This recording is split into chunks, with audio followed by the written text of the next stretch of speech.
Hello students, welcome. पिछली class में हमने सदिशों के प्रकार के बारे में बात की थी।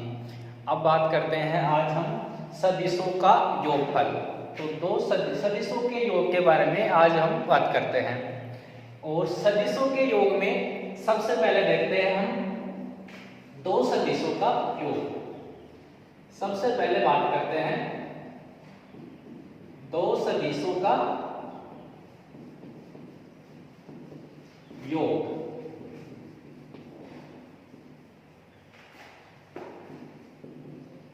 Addition of two vectors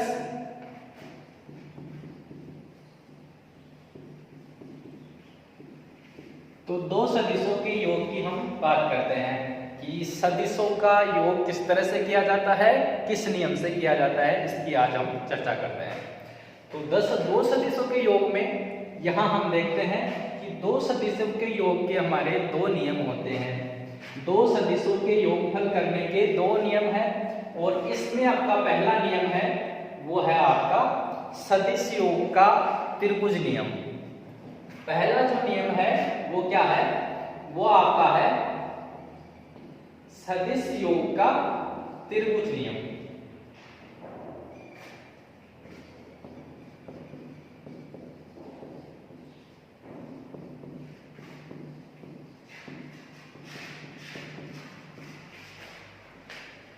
triangle law of vector addition.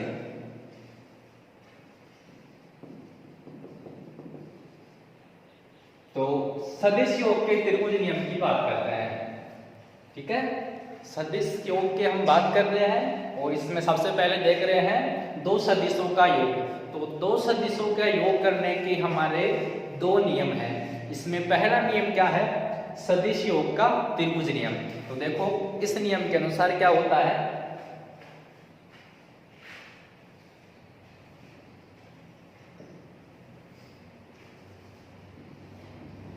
माना एक सदिश आपका है ए वेक्टर और दूसरा सदिश है बी वेक्टर। कोई दो सदिश है। अगर ए वेक्टर और बी वेक्टर कोई दो सदिश है तो इनका योगफल किस तरह से करते हैं उनकी हम बात करते हैं।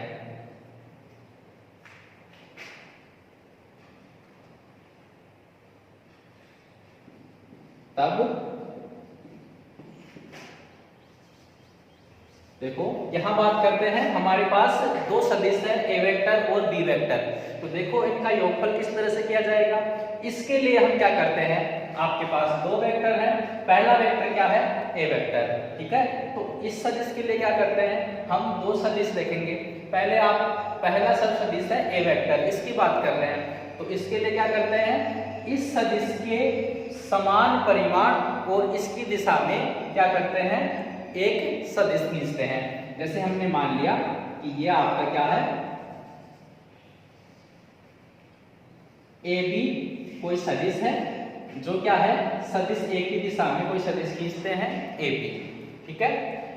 अब क्या करते हैं, आपका जो दूसरा सदिश है जिसका इसमें योग करना है, तो दूसरा सदिश क्या करते हैं बी से, यानी ए बी सदिश के अंतिम बिंदु से दूसरा सदिश आपको खींचना है बी वेक्टर।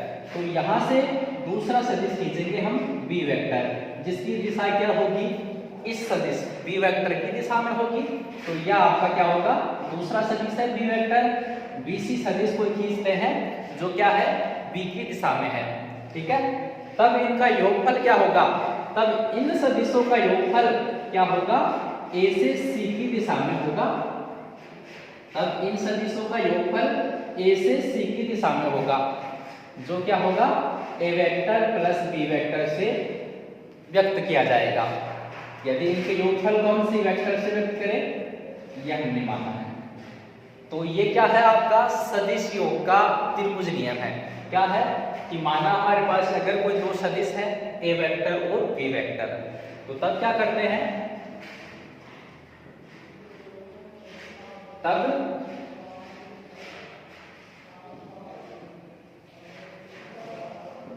तब हम क्या करते हैं, एक सदिश क्या है ए। तो ए वेक्टर की दिशा में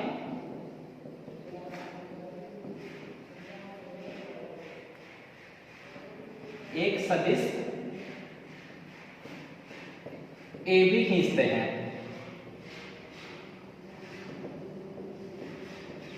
तो क्या करते हैं, दो सदिश हमें जोड़ना है, तो पहला जो सदिश है ए वेक्टर, इसकी दिशा में कोई सदिश ए बी हम खींचते हैं। ठीक है, अब क्या करते हैं, अब ए बी सदिश जो है आपका के अंतिम बिंदु से, अंतिम बिंदु बी से दूसरा सदिश या अंतिम बिंदु बी से बी वेक्टर की दिशा में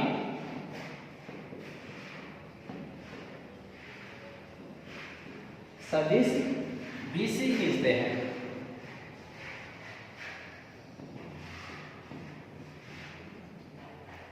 ठीक है, तो यहां पे क्या होगा, जो AB सदिश है वो क्या होगा, ए वेक्टर के अनुदिश है, तो इसका क्या होगा, ये मान किसके इक्वल होगा, ए वेक्टर के अनुदिश, और BC जो वेक्टर है वो क्या होगा, बी वेक्टर के इक्वल होगा। ठीक है, तो तब क्या करेंगे, तब सदिश A व B का योग सदिश आपका जो A से C की दिशा में होगा,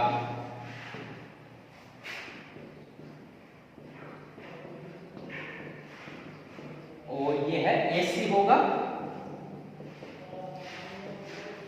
इसे A plus B vector, A vector plus B vector से व्यक्त करते हैं।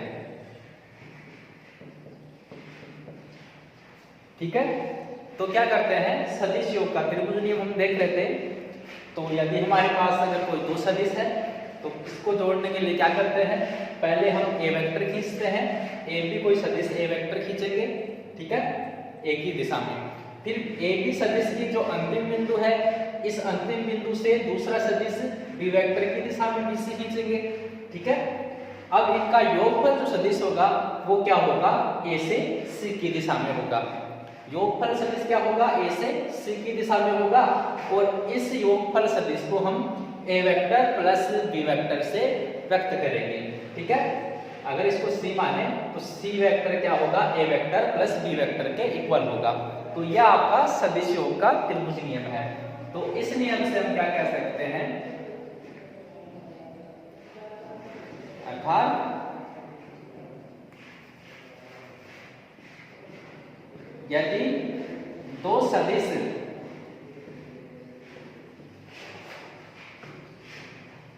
किसी त्रिभुज की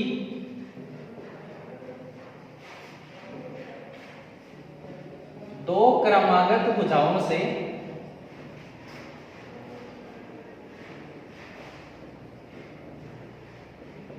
तो यहां हम देख रहे हैं कि ये क्या है, एक ट्रायंगल बन गया, हमारे एक त्रिभुज बन गया, जिसमें क्या है, हमारे जो दिए गए दो सदिश क्या है, एक त्रिभुज की दो भुजाओं से व्यक्त हो रहे हैं। जैसे AB जो भुजा है, इसकी AB भुजा से तो A वेक्टर व्यक्त किया जा रहा है, और जो BC भुजा है उससे क्या है, दूसरा सदिश B वेक्टर व्यक्त किया जा रहा है। यानी ये दोनों क्या है, क्रमागत भुजा है और एक ही क्रम में ली गई है, इसी क्रम में है। तो अगर कोई दो सदिश एक त्रिभुज की दो क्रमागत भुजाओं से व्यक्त किए जाते हैं, तो इनका योगफल विपरीत क्रम में ली गई त्रिभुज की तीसरी भुजा से व्यक्त किया जाएगा। यहां बात कर रहे हैं, यह सदिश योग का त्रिभुज नियम है। तो यदि दो सदिश एक ही क्रम में ली गई,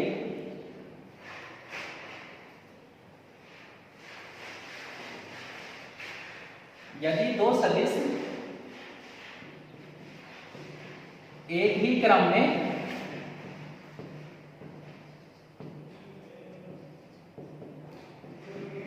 ली गई किसी त्रिभुज की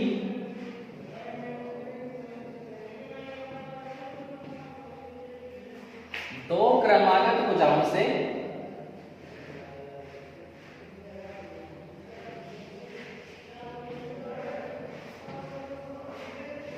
व्यक्त किया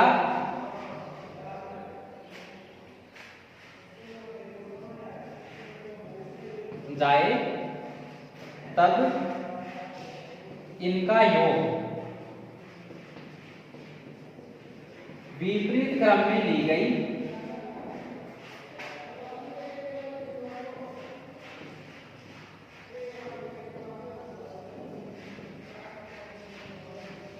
त्रिभुज की तीसरी भुजा से व्यक्त किया जाएगा।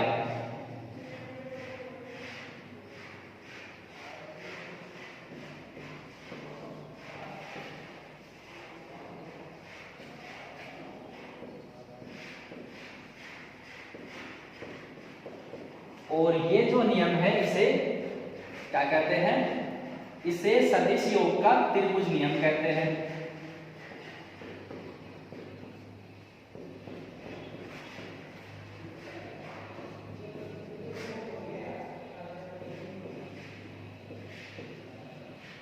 ठीक है, तो सदिश योग का त्रिभुज नियम क्या है कि यदि कोई दो सदिश है किसी त्रिभुज की एक ही क्रम में ली गई किसी त्रिभुज की दो क्रमागत भुजाओं से व्यक्त किए जाए तब इनका योगफल क्या होगा?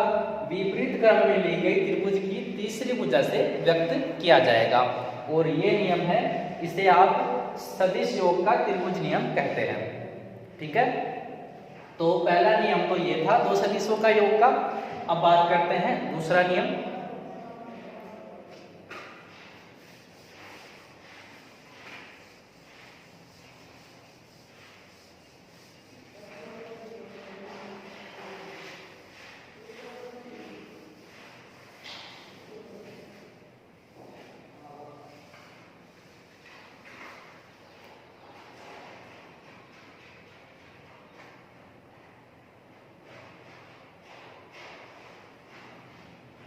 दूसरा नियम आपका है दो सदिश को योग में। दूसरा नियम क्या है? दूसरा नियम है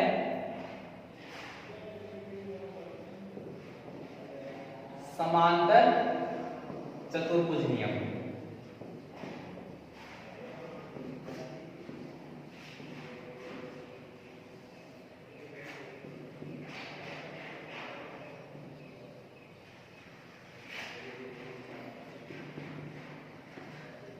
तो पैरेललोग्राम लो।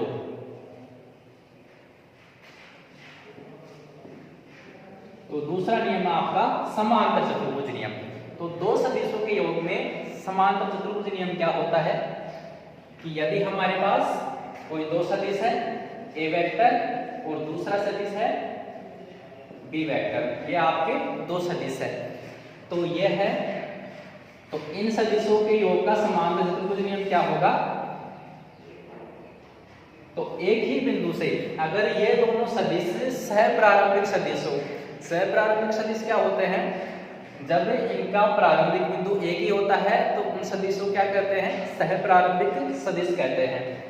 तो अगर ये दोनों सदिश एक ही बिंदु से प्रारंभ हो तो इनका योगफल किस तरह से व्यक्त किया जाएगा?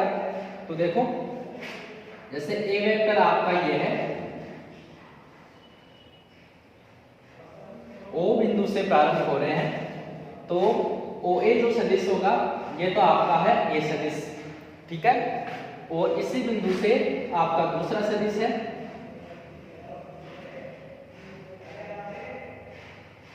ये है बी वेक्टर दूसरा सदिश। ठीक है, तो इनका योगफल किस तरह से व्यक्त किया जाता है इसकी बात करते हैं हम।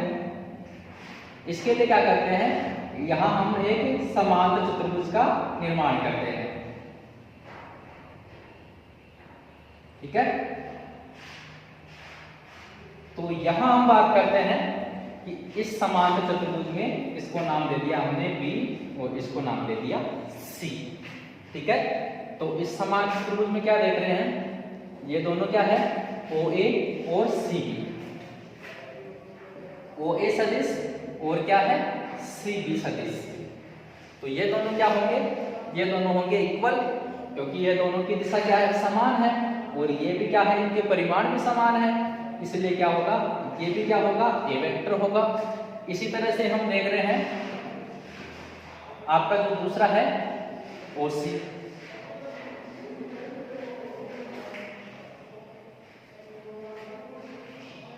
ये है OC वेक्टर और इसी दिशा में दूसरा सदिश है AB वेक्टर। तो दोनों की दिशा समान है और दोनों के परिमाण भी समान है, इसलिए ये दोनों भी क्या होंगे, समान होंगे। ये क्या होगा, B वेक्टर होगा। तो अपन बात कर रहे थे इनके योगफल की। तो जैसे हमने सदिश योग के त्रिभुज नियम में देखा था, यहां बात करते हैं।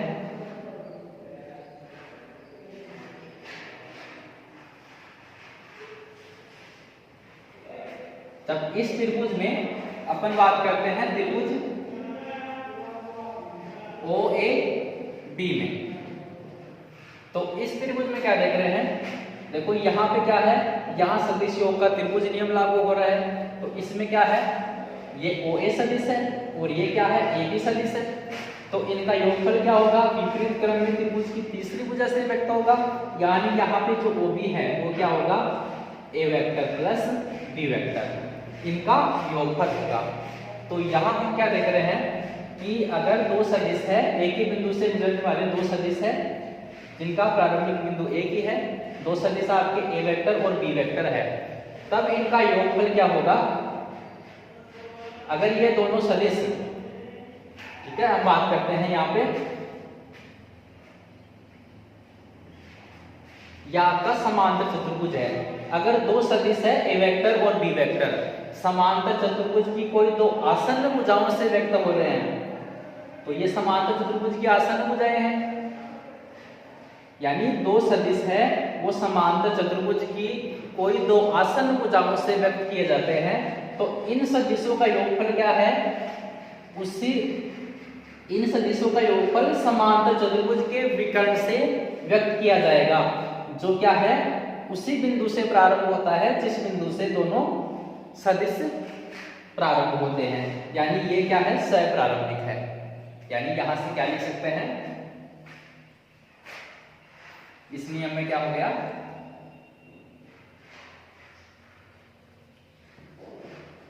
ये तो भाई A vector plus B vector. तो इस नियम के अनुसार हम क्या देख रहे हैं,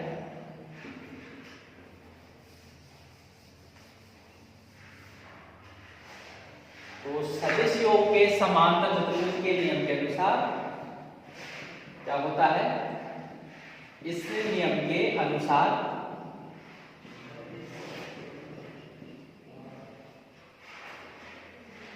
यदि दो सदिश किसी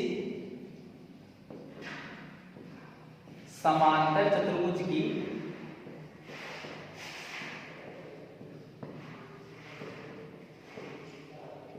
आसन्न भुजाओं से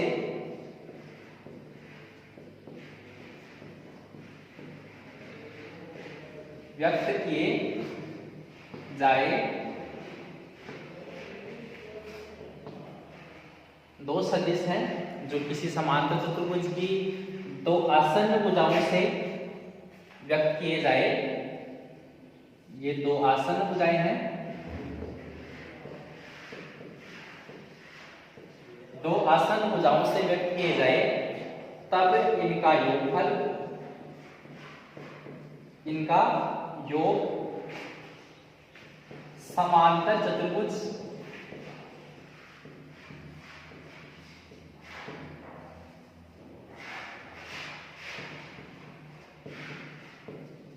के विकर्ण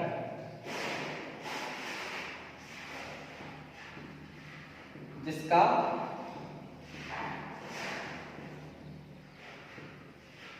प्रारंभिक बिंदु, ऐसे बात करते हैं, समांतर चतुर्भुज के विकर्ण के द्वारा व्यक्त किया जाता है। और इस विकर्ण का प्रारंभिक बिंदु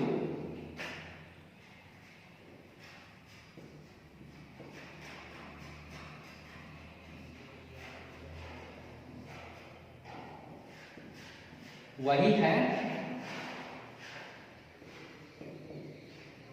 जो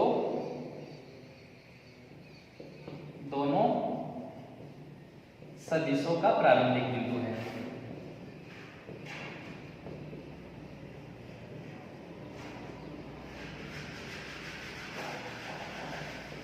ठीक है, तो समांतर चतुर्भुज नियम क्या है कि इस नियम के अनुसार कोई दो सदिश है जो समांतर चतुर्भुज की दो आसन्न भुजाओं से व्यक्त किए जाते हैं, तब इनका योगफल क्या है, समांतर चतुर्भुज के विकर्ण के द्वारा व्यक्त किया जाता है, जिसका प्रारंभिक बिंदु क्या है, वही है जो इन दोनों सदिशों का प्रारंभिक बिंदु है। ठीक है, तो दो सदिशों के योगफल के हमारे दो नियम हैं, त्रिभुज नियम और समांतर चतुर्भुज नियम। ठीक है, अब आगे देखते हैं दो से अधिक सदिशों का योगफल।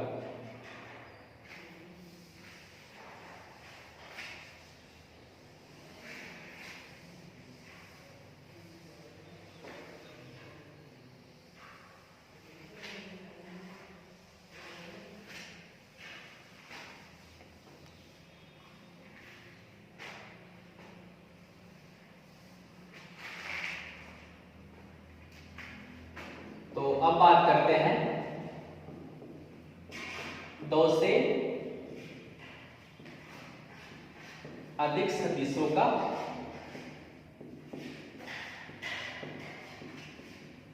योग।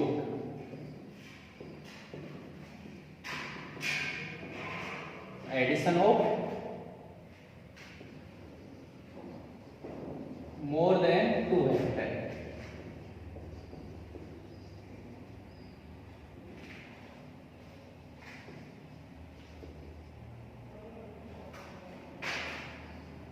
ठीक है, तो दो से अधिक सदिशों का योगफल करने के लिए हमारा बहुभुज नियम है। तो इनका योगफल करने के लिए कौन सा नियम होता है, इनका योगफल का नियम आपका है बहुभुज नियम।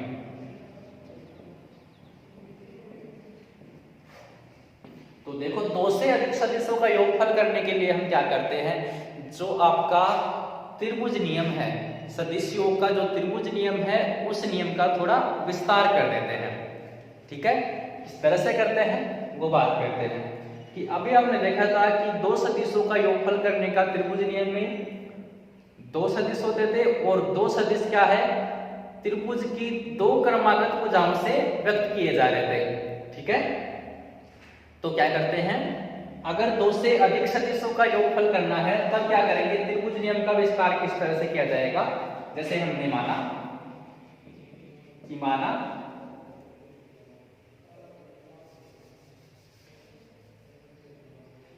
भाई बहुभुज नियम क्या है, ये अपन बात कर रहे हैं दो से अधिक। तो दो से अधिक सदिशों का योग करने के लिए क्या करते हैं,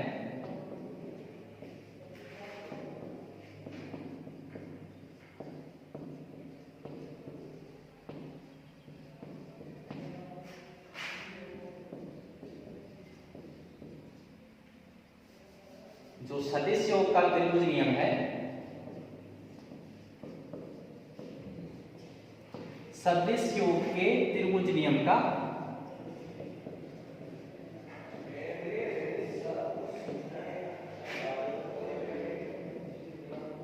विस्तार करते हैं। ठीक है, किस तरह से करते हैं, जैसे ए वेक्टर है, बी वेक्टर, सी वेक्टर, और तीसरा सदिश है डी वेक्टर, कोई सदिश है।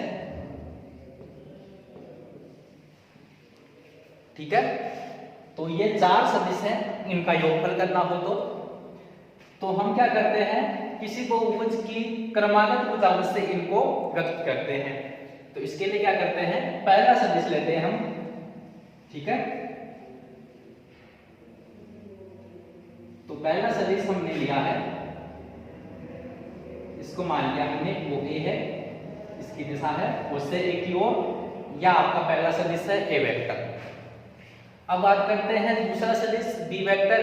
तो दूसरा सदिश किस तरह से खींचा जाएगा, इस सदिश के अंतिम बिंदु से, तो अंतिम बिंदु से दूसरा सदिश होगा वो हो गया AB है, और ये क्या होगा आपका B वेक्टर। ठीक है, तो इसी तरह से फिर आगे देखते हैं तीसरा सदिश है C वेक्टर। वो क्या होगा, बहुभुज की तीसरी भुजा से व्यक्त किया जाएगा, इसे BC हम मान लेते हैं। फिर आपका जो चौथा सदिश है D वेक्टर, वो बहुभुज की चौथी भुजा से व्यक्त किया जाएगा, इसे हमने मान लिया CB है, और ये आपका D वेक्टर है।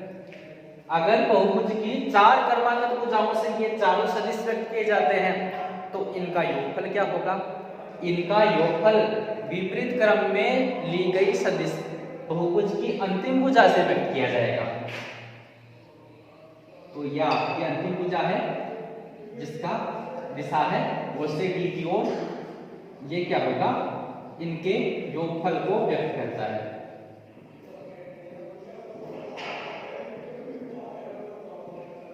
ठीक है, तो इसको देखते हैं आगे कैसे है। इसके लिए क्या करते हैं,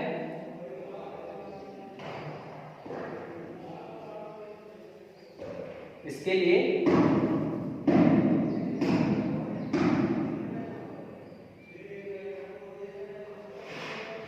OA, इसके इक्वल तो क्या लेते हैं, A वेक्टर लेते हैं। फिर OA के अंतिम बिंदु से AB वेक्टर है, इसके इक्वल होगा B वेक्टर। फिर इसी तरह से BC है, इसके इक्वल हमने लिया है C वेक्टर, और CB है, इसके इक्वल लिया है D वेक्टर। ठीक है, तब बहुभुज की अंतिम भुजा वो है OD वेक्टर, वो क्या होगी, इनका योगफल होगी। किस तरह से होती है इसके लिए हम बात करते हैं। यहाँ पे सबसे पहले यहाँ देखते हैं कि ये दो सदिश है A और B, तो दो सदिशों का योगफल करने का तो हमने नियम देखा था, त्रिभुज नियम क्या होता है। अभी बात करते हैं हम